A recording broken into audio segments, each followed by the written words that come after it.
All right. Welcome back to another podcast of the Black Surgeons. Today, we have the privilege of having Dr. Tonia Farmer. She is an otolaryngologist who is a private practice otolaryngologist. I'm super excited to having her here.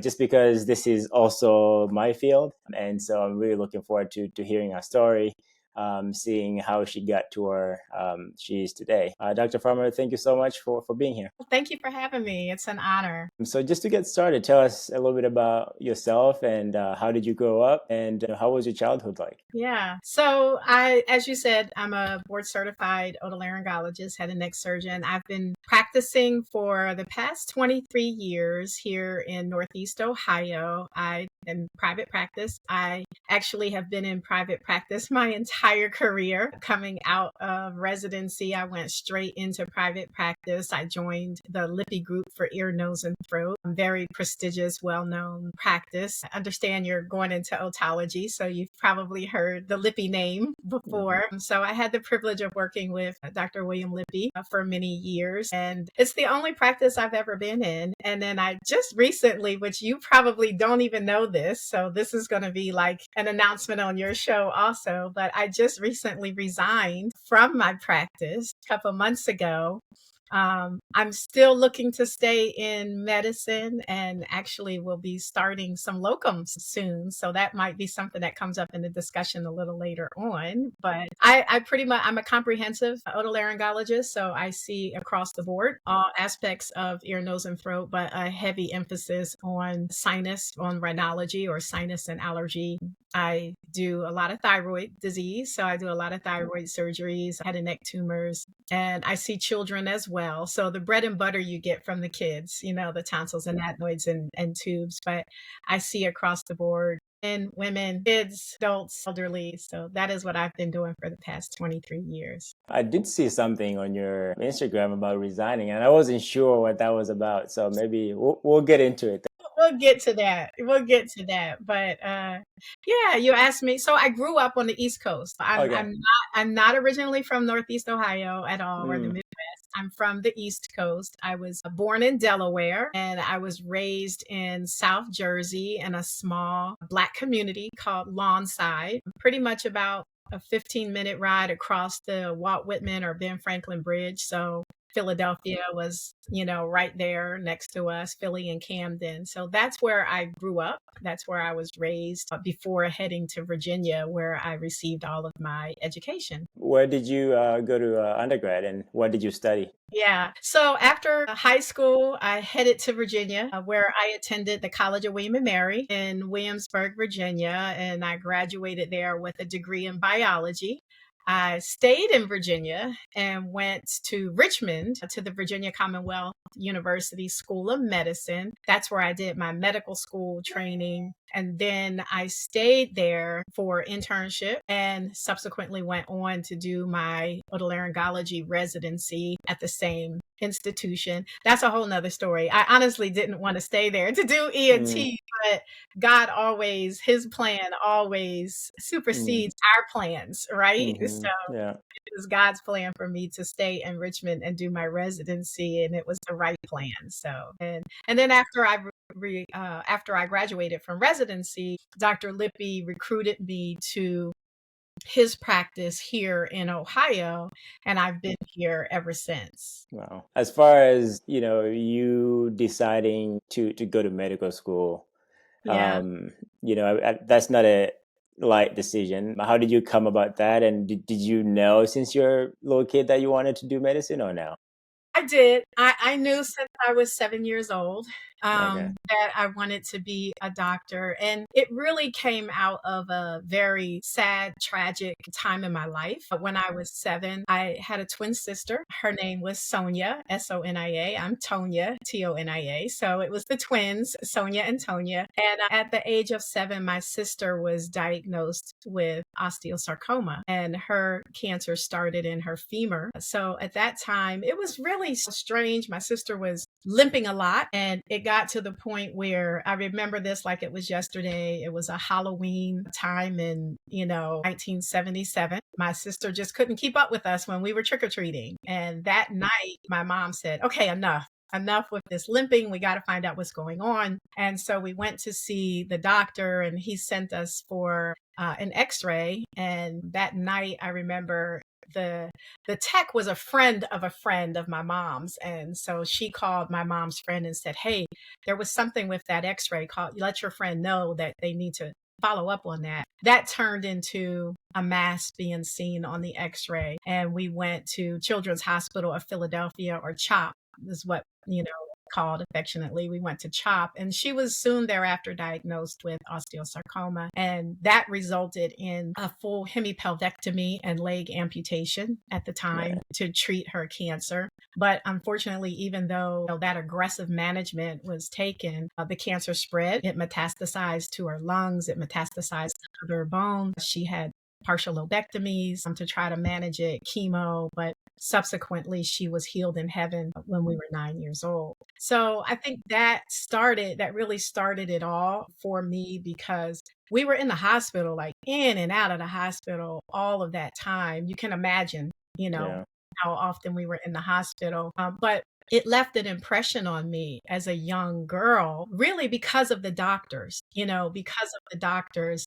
They took such amazing care of my sister, even though it was never God's plan for her to be healed on this earth. They took such amazing care of her. They took care of our family, recognizing that we were a part of this journey with her as well. So back then, now this would probably never happen in this day because of all the regulations, but back then I can vividly remember having my own stethoscope and doing fake rounds with the doctors. And, so that left an impression. And from that early age, I decided that I wanted to pursue medicine and that I wanted to be a doctor who was empathetic and compassionate and was there for people at a time when it was the most needed in their lives. And I wanted to be just like those doctors. So that's when I declared that I want to be a doctor. So that was really my dream. No, there was no one else in my family. No one in my family is in medicine at all. So it wasn't like I saw that, how you see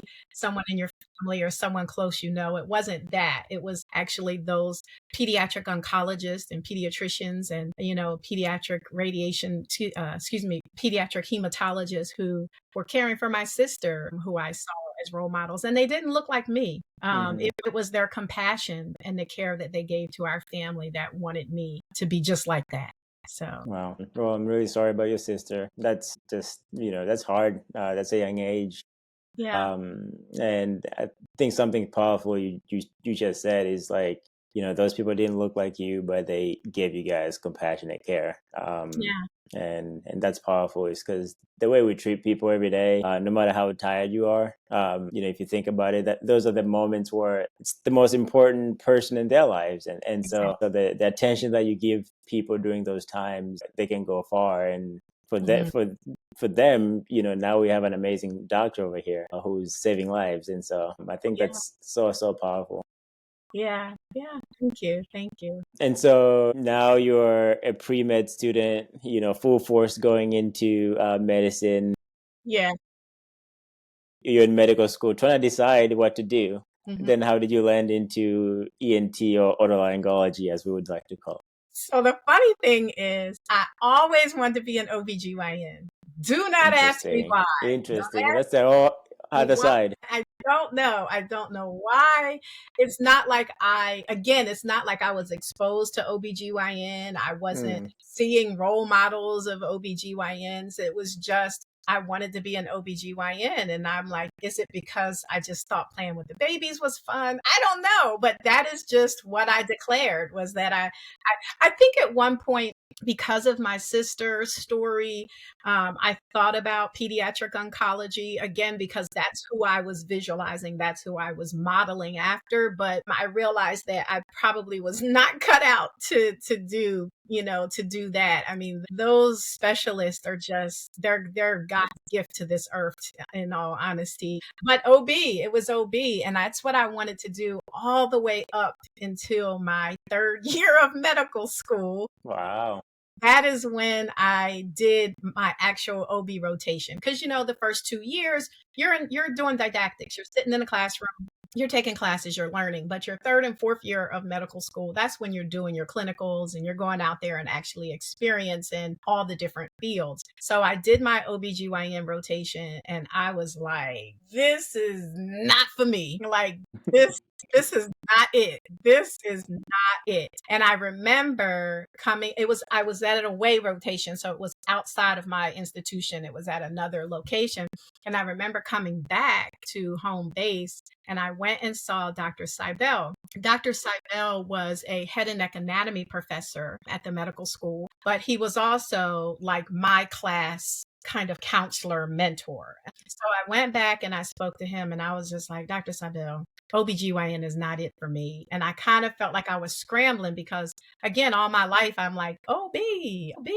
Now I was kind of lost. Like, what am I going to do? Mm. And Dr. Seibel said to me, you know what, Tony, you can do whatever you want to do. Honestly, you can direct your path because when I started medical school, I was determined from day one of medical school that I was going to get initiated into Alpha Omega Alpha or AOA. We know it as the Medical Society and medical school. And you can get inducted in your junior or senior year. And I was determined I was going to get inducted my junior year because on day one of medical school, Dr. Seibel said this to the class. He said, AOA or no way. Have you ever heard that before? Has anyone ever said that before? No. Okay, so this is what Dr. Seibel said the first day of medical school. He said, AOA or no way. And he said, that means if you want to get into the most competitive residency programs, you have to be AOA or there's no way. Now, I'm not saying that that's how it is now. It's not. But that's how it was perceived back then because I'm dating myself now, right? I'm coming on 55 years old. So back then, that is what the mindset was, that you had to be at the top of your class to get into these highly competitive fields. So I was determined from day one that no one else was going to define my destiny, that I was going to be the one to define my destiny. And that meant working hard from day one. So I was in the top 5% of my class. I was inducted into AOA junior year. So when I went back to speak to Dr. Seibel, he said, hey, AOA or no way, you're AOA. You can determine wherever you want to go. So he encouraged me to look at some of the competitive fields. He asked me what of my rotations I kind of gravitated to. And I said surgery. I loved being in the operating room, but I didn't particularly care for, say, general surgery. So he said, look at some of the competitive fields. He mentioned dermatology, he mentioned cardiothoracic surgery, and honestly, I had never really heard of ENT or been exposed to the field of ENT. And so I took all that information. I went and I was talking to my auntie. You know, we all got a favorite auntie, right? So I was talking to my favorite auntie, my Aunt Nina, and I was telling her this. And she's a hairstylist. And so she was like, oh, wait a minute, ENT, one of my clients, her husband is an ENT in Philadelphia. And so I'm like, really? Well, maybe I can reach out to him, get some advice about ENT. And so it all aligned and I had to scramble and change some rotations because ENT is an early match. And so I ended up doing a month rotation with him in Philadelphia and he was a Black ENT. So I did a month with him and that was my exposure to the field of ENT.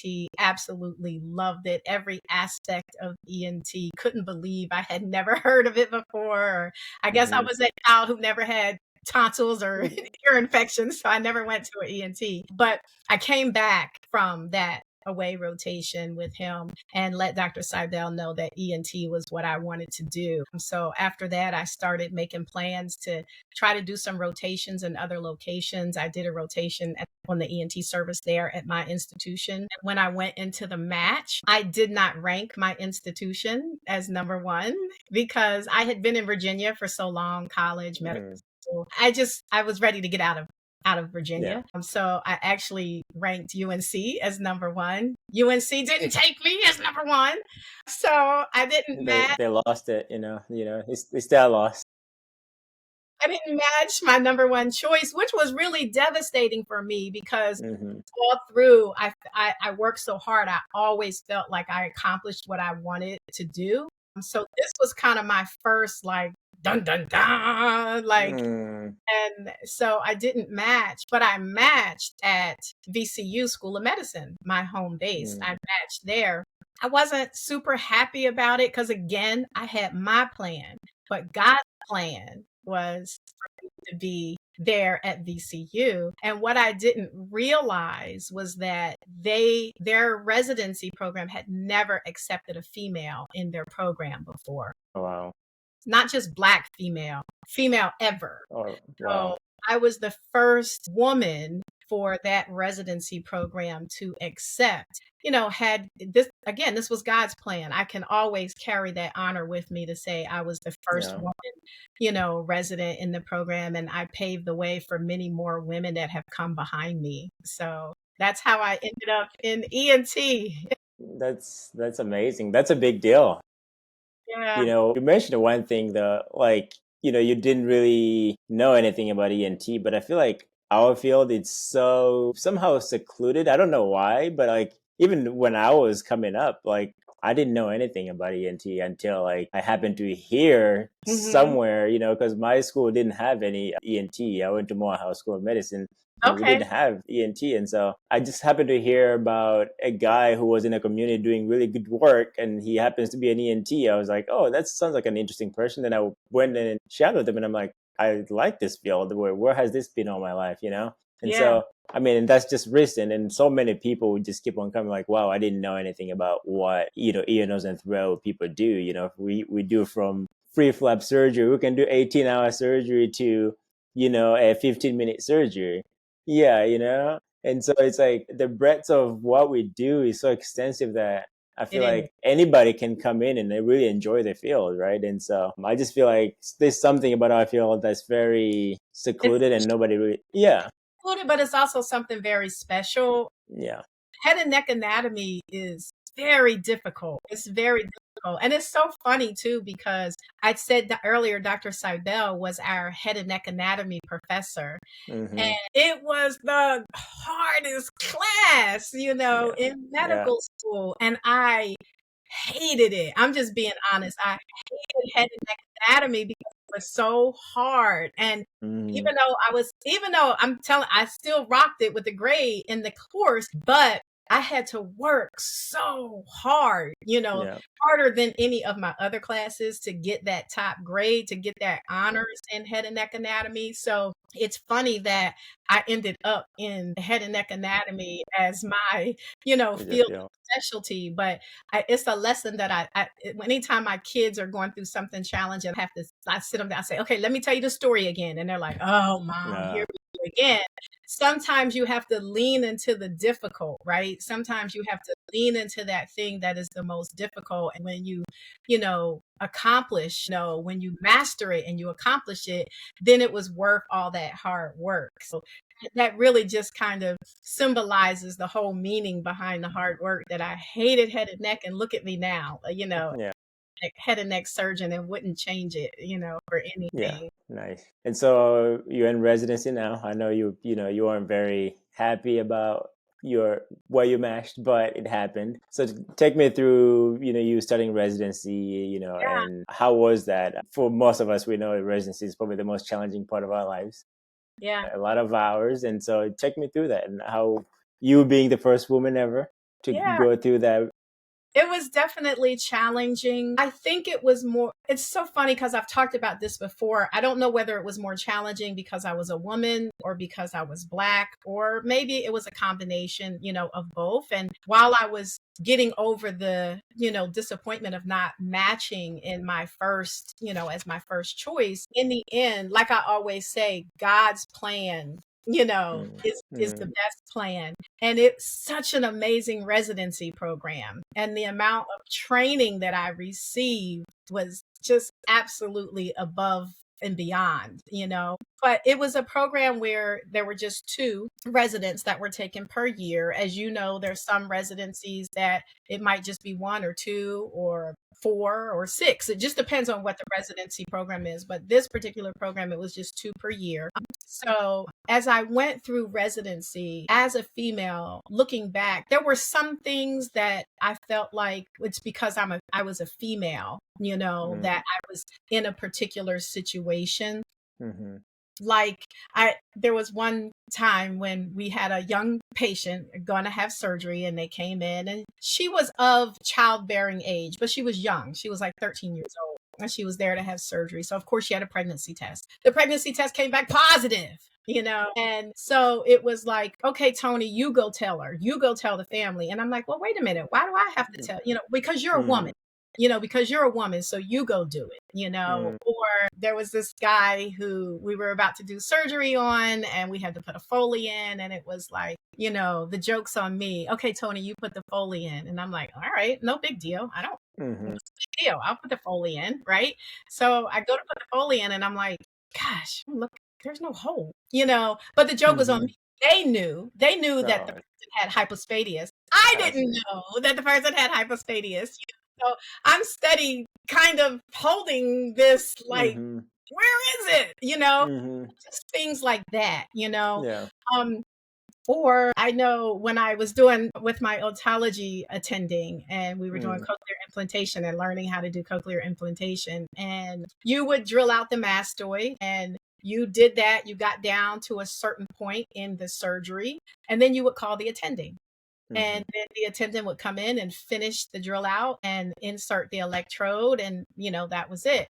But you had to call the attending, at a certain point in time. And I always pushed the envelope. I always pushed it and did more and more and more, because I knew I was capable of it before calling the attendant. And I remember this one particular time, he ended up coming into the room, and he's like, why haven't you called me? And I'm just like, oh, I was about to call you. Like, I was just getting there, was about to call you. And he comes, he scrubs in, and he sits down at the microscope, and he realizes that I've done the whole thing down to ready to put in the electrode. And so he's like, okay, well, come sit down and put in the electrode. Nice. Resident didn't do that. Like the attendant put in the electrode, because you know how expensive they are, So it was kind of like, oh, it's because you're a girl. It's because you're a woman. That's why. No, it's because I'm talented. It was because I'm capable of doing that, and I felt like I went beyond and pushed the envelope and was willing to take that risk,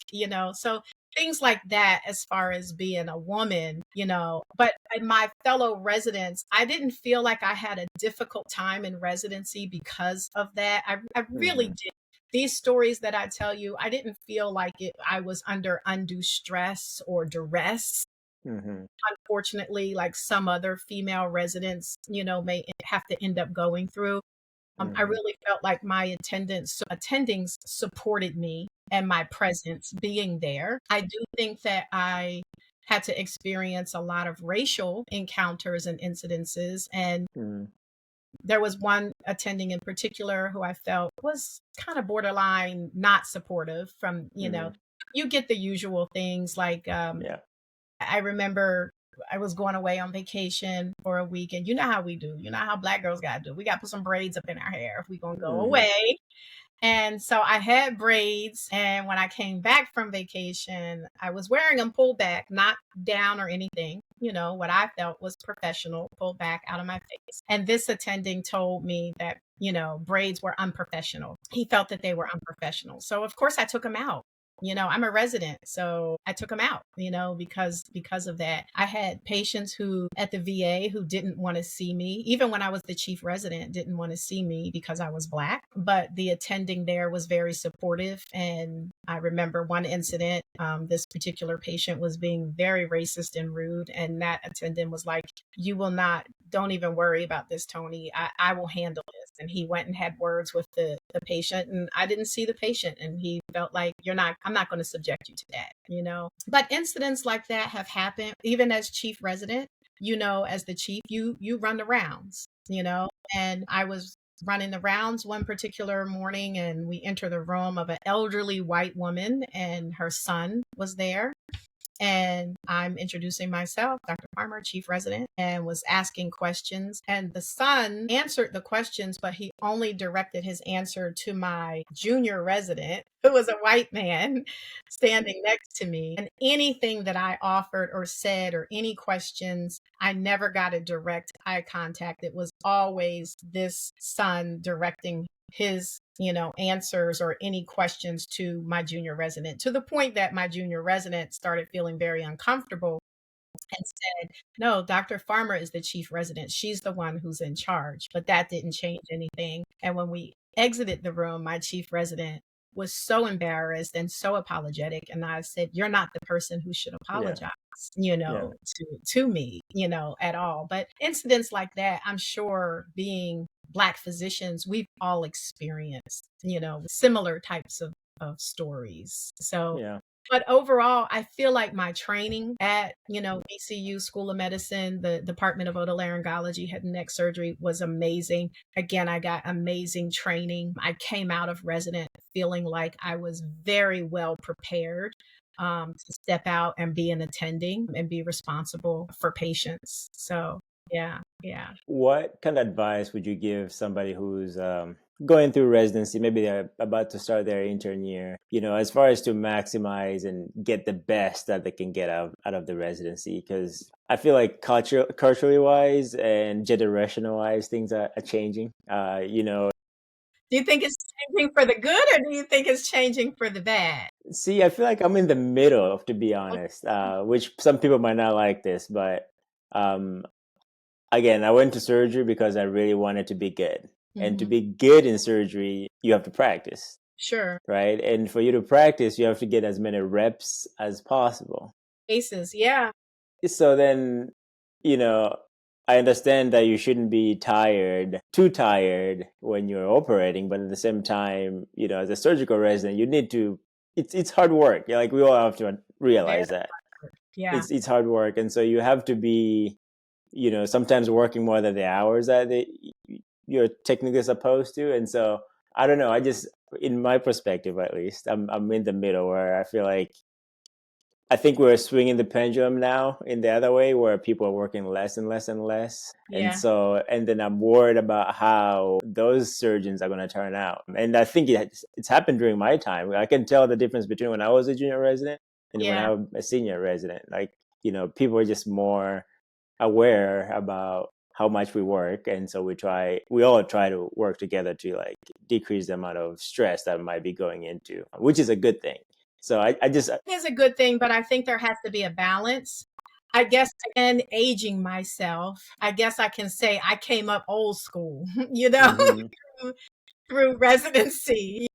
I mean, if you're Greek, you'll understand this. We was hazed, in old school residency. I mean, you were on call every third night, in the hospital. That meant that first night, you're rounding, you're up at 3:30 in the morning because you have to start rounding at 5 a.m. So you have to go in and pre-round, you got to get your pre-rounding in. So then you can come and you can round with your attending, and you have to, which starts at 5, and then you have to get your breakfast, you got to get orders in, and you better be in the operating room by 7:30, and then you're operating the whole entire day, and then you round at night, then you might have journal club or whatever, you got to study, so you're home, there's very little hours, and you're right back up at 3:30 in the morning again, now you're on call, and after call, you would think, all right, I'm on call all night. And typically, because you're at a level 1 trauma center, you're up all night. It's very rare that you're getting sleep. So you're up all night, again, pre-round and round, and straight to the operating room for an all day of surgery. It's not that sign out and go home. Somebody else good. Yeah. No, you go back to the operating room. That's just how it was. But I know nowadays there are restrictions, I remember I had a resident come, they were going to rotate on my service. They weren't an ENT resident. I don't know, internal medicine or something like that, but they were rotating on my ENT service, and it was supposed to be her first day. And she showed up to my office to tell me that she wasn't going to be able to start her rotation that day or work that day because she had hit her max of hours or something. Like, she was on call night before. And so now this is her time to go home, and, she's done. And I'm like, what does that have to do with, what does that have to do with my service? Like, so it's like that balance. And me, again, I'm being honest, old school, trying to Hmm. understand that.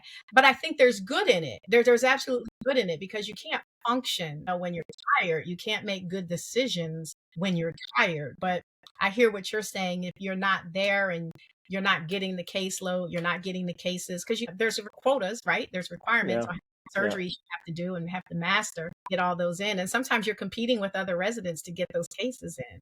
So yeah, Yeah. that can get hard. Yeah, but yeah, I agree with you. I think it's a balance that we just have to find at some point to just make sure that people are getting, the allotted amount of cases where they will be good, Right. But again, it's like, I don't know what I'm thinking about. I'm just like, I don't want my surgeon to be just good enough. I want my surgeon to be really good. And so that's my mindset when I'm going into Good it, under pressure, right? And Yeah. good Yeah. under pressure. Yeah, there has to be So, that balance. There does. There really does. But overall, again, my experience in residency, if it was black and white and I had to say good or bad, I would say good, in all honesty. I would say it was a good experience. Not perfect, a good experience. Yeah. so you're a chief now. You gotta decide on what to do next. Yeah. As we kind of talked about it a little bit, you went into private practice, but did you think about anything else? Did you consider fellowships? Did you consider? I did. I considered fellowship. I considered a pediatric ENT fellowship. Actually, the program director, who was actually my otology professor attending, he wanted me to go into pediatric ENT. He wanted me to do a fellowship, but I didn't. I didn't want to narrow my practice to just children. I wanted to see, I enjoyed seeing adults and taking care of them. So I decided, and I totally was not into the academia of medicine, of practice.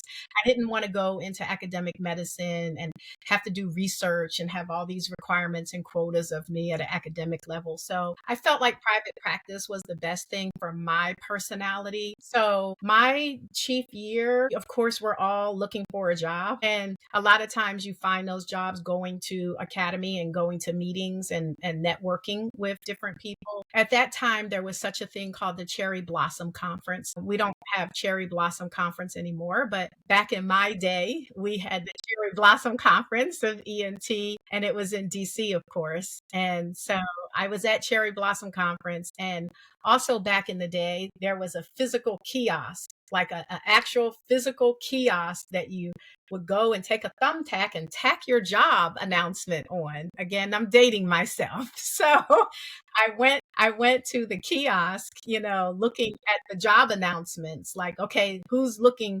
to hire? And I turned and I literally bumped into Dr. Lippy. And I looked at his name badge and I said, "You're Dr. Lippy." And he looked at my name badge and said, "You're Dr. Farmer." And I'm like, "You don't know me. Don't know me, But Dr. Sismanis, who was my otology attending, he knew Dr. Lippy as well, So Nice. I think, I'm sure there was some conversation, but Mm. Dr. Lippy invited me to sit down and have a conversation at a table. And we sat right then and there and talked for about 30 or 40 minutes. And Dr. Lippy told me about his practice. And I remember, thinking to myself, is this the Dr. Lippy? Like, is this really the Dr. Lippy? Because Dr. Lippy has instruments named after him. Like, I'm sure you going into otology, you've used the right Lippy, left Lippy, the instruments, his career in the field of otosclerosis, Otology. apodectomies. And so, but yeah, it was truly the Dr. Lippy. And so this is a true story. I kid you not. This is a true story. During that conversation, he says to me, "Dr. Farmer, you're Black." And I said, "Yeah, yeah, I am." And I'm wondering, like, where is this What? conversation going? Like, where is this? Because I'm looking at what appears to me to be a white man, you know? Hmm. And so he says, "Well, I'm Jewish." And I said, "Okay." And so he said, "I want to invite you to my practice in Warren, Ohio. And I want you to know that there is a Black community in Warren, Ohio that would welcome you." And so I said, okay, and so he invited me. Long story short, I came to Warren, I came to the practice, and, I met the other partners in the practice. I received my itinerary for the time that I was going to be there. And the first thing on the itinerary that evening was dinner at one of the local restaurants. And I assumed I was going to walk into a dinner with the partners and to take dinner with the partners. But I walked into the restaurant. They showed me to a back room.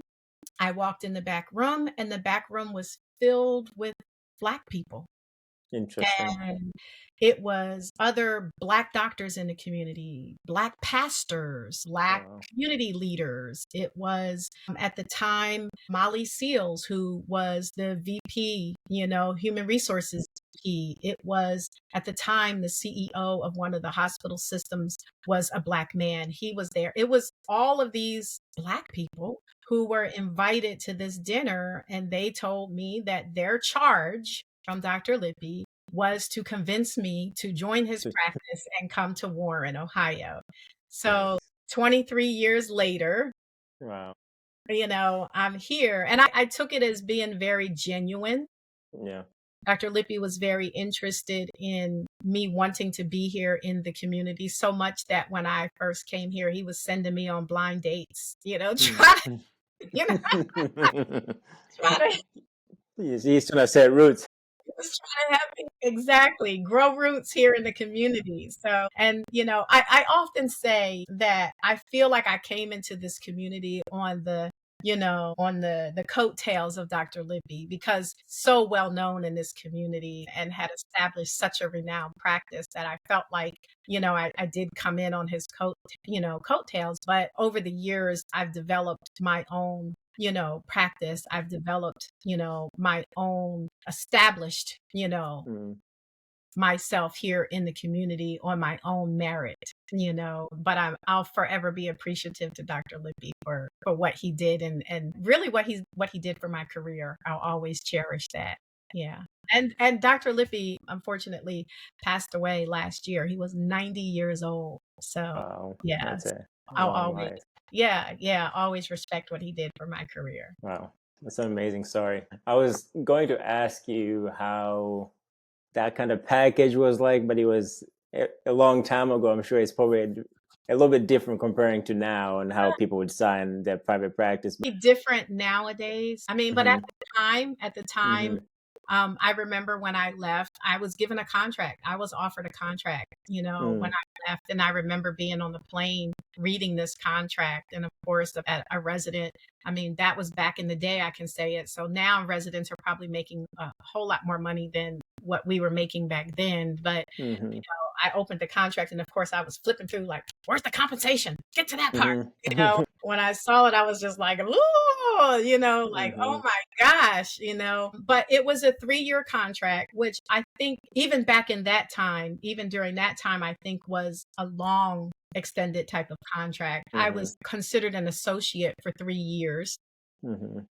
And after that 3-year contract, then I would be offered partnership. Again, now I think that type of an offer is shorter. It might be a year or Or 2 two. years, something like that. But mine was 3 years. And I think it's because Dr. Lippy prided himself in longevity and loyalty. Mm-hmm. And I think he was thinking at the time that if I was going to stay for 3 years, then I was really making Yeah. roots in the community and I wasn't going anywhere. And that was true. It's not usual that you stay at one practice your entire career. You usually go to different practices, but I've never been to any other practice but the Lippy Group. Wow, that's amazing. So 20 something years later, you just talked about you resigned. What was the reason behind that, and I guess what's next? Right. And that was a really difficult decision. It really was. I think it just sort of came out of wanting to do something different. I felt like, not that I still don't enjoy seeing patients, like I miss it. I miss seeing patients and direct patient care and operating. That was like a loss. It really Mm-hmm. was like losing something in my life. But I felt like I got to the point in my practice that I was almost on that hamster wheel, I mean, Mm-hmm. between working so hard, seeing a tremendous amount of patients. ENT is really at a minimum here in my community. There's not a lot of ENT doctors, and especially ENT. I had a partner, Dr. Barinholtz. He's actually an otologist. So the way our practice was made, you had the otology side, and then you had the head and neck side. And I did all of the head and neck in the practice, and Dr. Barinholtz did all of the otology. So it was, and not only the head and neck, but also in charge. Allergy. We have a comprehensive practice. There's a hearing aid center, an allergy clinic, a balance clinic, and an outpatient surgery center, two operating room, a surgery center. So it was a lot to manage. And again, I felt like every day was the same, and getting bogged down with charting and bringing charting home. And by the time I got home, I had no energy left really for my family, and it really wasn't fair to them. So I was really looking to try to go down part-time. But it's kind of hard to own a practice and maintain a practice like that and just work part-time. So I felt like I needed to make a decision to resign from that so that I could see what the next step would be for me. And I didn't resign with any plans in mind. It was truly a step out on faith. I felt like it's been 3 months now, and I feel like the first 2 months I was lost because I really didn't have a plan. I honestly stepped out on faith with no plan. So, but that was okay. I also needed that time, and I needed to give myself, some grace. And it was a feeling of lost because all my life from 7 years old, I knew, okay, 7 years old, I'm going to be a doctor, go to school, high school, medical school, internship, residency, private practice. I always knew what the next step was going to be. And now I was at a point in my life where I did not know what the next step was going to be. So now I've kind of landed on, all right, let's get up. You've had 2 months to sit back and rest and do nothing. And I shouldn't say do nothing, because in retrospect, looking back, I feel like God has positioned me and put me in places and have allowed me to be there for people when they really needed it. And it honestly didn't have anything to do with medicine, so I was able to show up in people's lives, whereas I would not have been able to if I was still in full-time practice like I was. So now I feel like I'm ready to tackle the medical world again, but in a different way. So one of the things that I'm looking at is some locum opportunities. I feel like that's going to be a good balance to allow me to still have direct patient care and operate, but do it on my terms and do it part-time when I'm available. But it also allows me to spend that quality time with my family. I'm looking to do some health initiatives here in my community. Nice. Patient advocacy and education is very important to me. That's why I've built a platform on social media, which is education based. So I'm looking to do some meaningful and impactful things in my community to help those in my community become better health advocates for themselves. So I'm looking at ways of doing that, including starting a foundation that really focuses on patient advocacy and patient education. So I am excited for what's to come. I've been receiving invitations to talk on panels and to give keynote speeches. And so that excites me to be able to share my story and share what I've learned over these years with others to be able to inspire them. So I feel like the best is yet to come, now. Nice. Yeah. That's amazing. For locums, are you thinking about still doing it around where you are? Are you planning on doing maybe outside of Ohio and doing other stuff and then coming back? Both? Both, Okay. doing both, but Yeah. it's important to me to not be away from home. I mean, Mm-hmm. for me, it would be counter of what my goals were or what my thought process was of resigning, wanting to be more present here with my family. So to travel all of the time and be away at other locations is kind of goes against what I really wanted to do. Mm-hmm. So I am looking at locums opportunities, even some per diem opportunities Mm-hmm. locally if not my local area within an hour's time. I'm not too far from Pittsburgh. I'm not too far from Cleveland or Akron. So whatever opportunities come, I'm definitely looking at. So, and open to. Yeah. Well, that's amazing, and it's very brave for you to just be able to step out and do something different.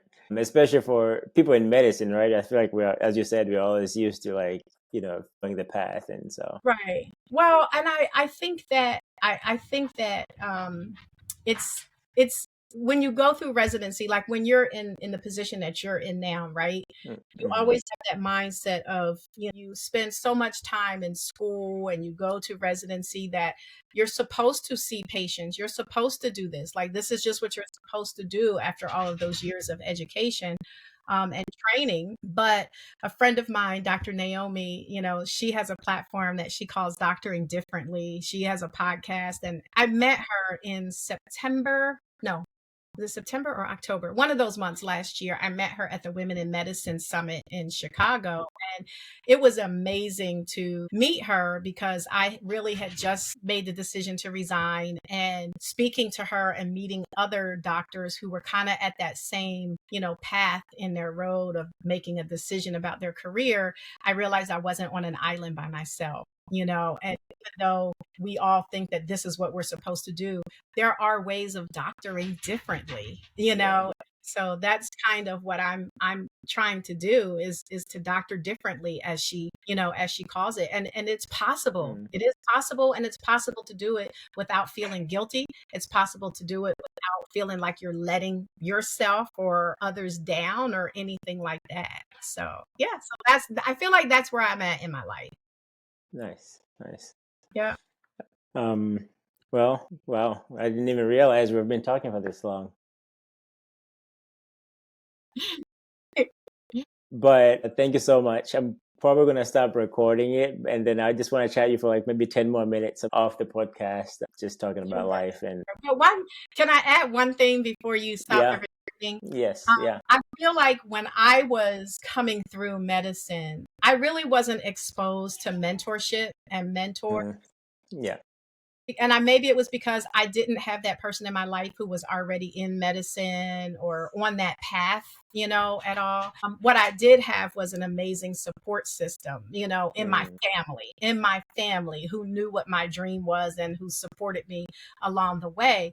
But the reality of it is that they didn't understand to the extent of what I was going through being in medical school and residency and all of that, because they don't know nothing about medicine, right? They can pray for me. Oh, we're here for you. We pray for you. We love you. We support you. But to really understand, sometimes the pain and the tears that you're going through, having that mentor in medicine is extremely, extremely important. So I would advise anybody looking to go into medicine to really try to find that mentor, and there's a difference in mentors, those who can kind of be your support system, and then having those mm, mentors who can really actually be speaking your name in rooms, and open doors for you to get you into those training programs. And I think it's good to develop a team of mentors who have their specific roles in your life as mentors. Being an ENT, the Harry Barnes Society. They're huge mentors, and most fields of medicine have their specific